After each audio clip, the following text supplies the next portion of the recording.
Днешната лекция започва с 5 думи, които за една жена на 40 години означаваха години наред страх и надежда, които са символ на неочакваното съобщение и една лична драма, които обаче в същото време показват невероятния потенциал, когато изкуственият интелект и хората си партнират и си помагат един на друг. Годината е 2006. Регина Барзелей е на 43 години, тя от израелски произход, живее в Щатите, отива на своя регулярен медицински преглед и получава в студения душ диагноза рак на гърдата. Първите думи, които се появяват в нейното съзнание са: какво ще стане с мен? Какво ще стане с моя син?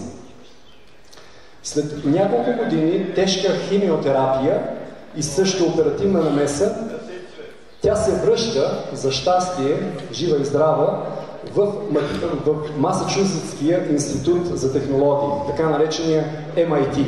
Колко от вас са чували за MIT? Да, има такива. Те са водещи в изкуствения интелект и още от 60 години развиват технологиите, които в момента така скалираха. Влизайки в кабинета си, през вратата, на нея хрумва мисълта: ние тук в MIT имаме най-модерните алгоритми, ние разработваме невероятни технологии и само една спирка по-натам хората умират. Само в Щатите за всяка една година умират, това ще дойде след малко като статистика, 40 000 жени умират от рак на жената, от рак на гърдата, само в Щатите. И тя се задава въпроса: какво мога да направя аз, за да помогна на тези жени и на тези майки?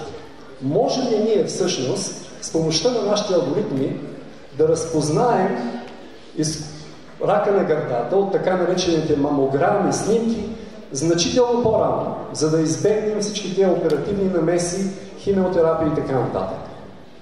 Задавайки си този въпрос, проблема е сложен. Обикновено сам човек не може да го реши, колкото и да е умен и талантлив. Тогава тя мобилизира първия свой член на екипа. Това е студента на 20 години Адам Яла, който се присъединява заедно със своето куче и то става в последствие емблем на продукта, който те създават. И така всъщност се ражда Мурай. Мурай завършва с AI, Artificial Intelligence или изкуствен интелект. Но за да може този алгоритъм да познава, да прогнозира с точност дали ще се образува рак на гърдата, трябват много данни. В техния случай трябват им 200 000 мамограми, тези снимки, на които те да обучат алгоритъма.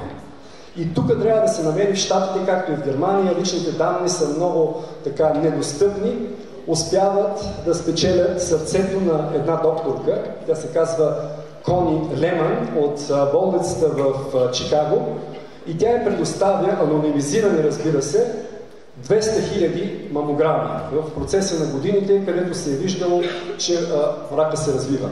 Те започват да тренират алгоритъма и след около година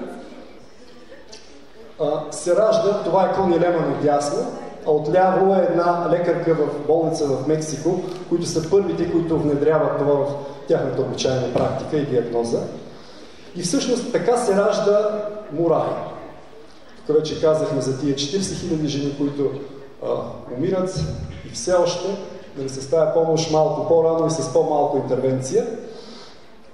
И всъщност сега Мурай, това се случва 2006-та, Мурай отдавна вече работи и той прогнозира 5 години напред, а не 1 или 2 години напред, с точност 75% и повече. Предишните алгоритми бяха на около 25%. Те взимат предвид данните на пациента, историческата му медицинска характеристика, неговите навици и така нататък. И естествено има проблеми, като с всяка нова технология. Едни от тях са кой алгоритъм да ползваме сега. Единия казва, че не е риск, другия казва, че е риск, как да го комуникираме с пациента, така наречените етични дилеми, с които се натъкваме все повече с изкуствен интелект. Другите са от чисто икономически характер. Дали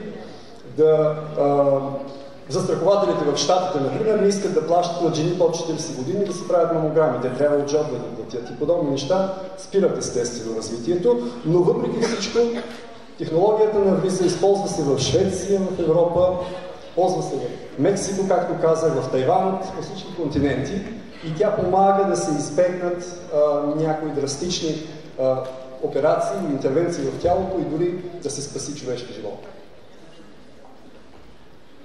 Значи, защо разказвам тази история? Появи се ChatGPT и нали, това беше формата, която ни разтърси. Изведнъж видяхме, че ние можем да го питаме на нашия си език, съвсем естествено, и той да ни дава разумни отговори, понякога изумително добри.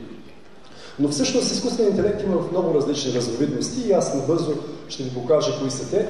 Това е така наречения machine learning, или в който ние обучаваме машините на дадени данни и те могат много по-добре да виждат мострите в данните и да прогнозират дали нещо ще се случи или не. Те имат много по-набито око от човека и биха могли да възприемат 200 000, 1 милион мамограми, да видят какви са взаимовръзките, което за един човек и лекар не е възможно. Тук любопитният факт е, че когато системата вече работи, решава в един момент Регина да вкара нейната първа мамограма, която е направена 3 години преди диагнозата, и Морай казва, че тя е висок риск. Нали, ако го е имало това, е можело да се реагира по-бързо. Ще застана от тази страна, за да мога по-лесно може да сменям слайдовете.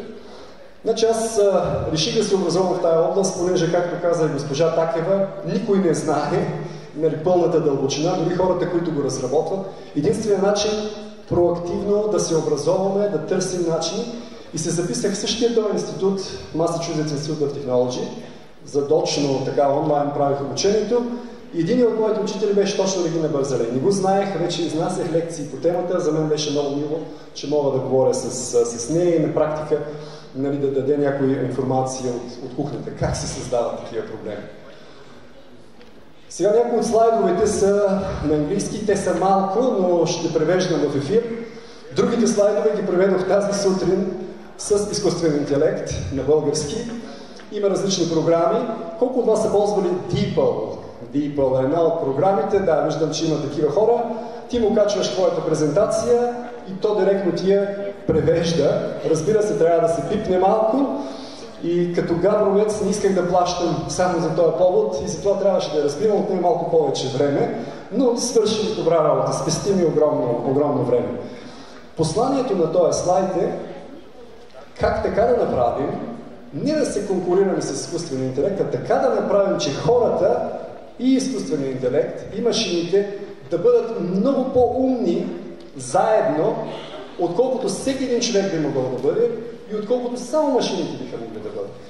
И това е ключа, за това се казва и партньорство. Днес ще ви дам много примери как в партньорство изкуственият интелект подава информация, хората я обработват, осмислят, подават следващата заявка, да бъдем много по-умни заедно. Както в случая лекарите с помощта на това могат да диагностицират много по-добре.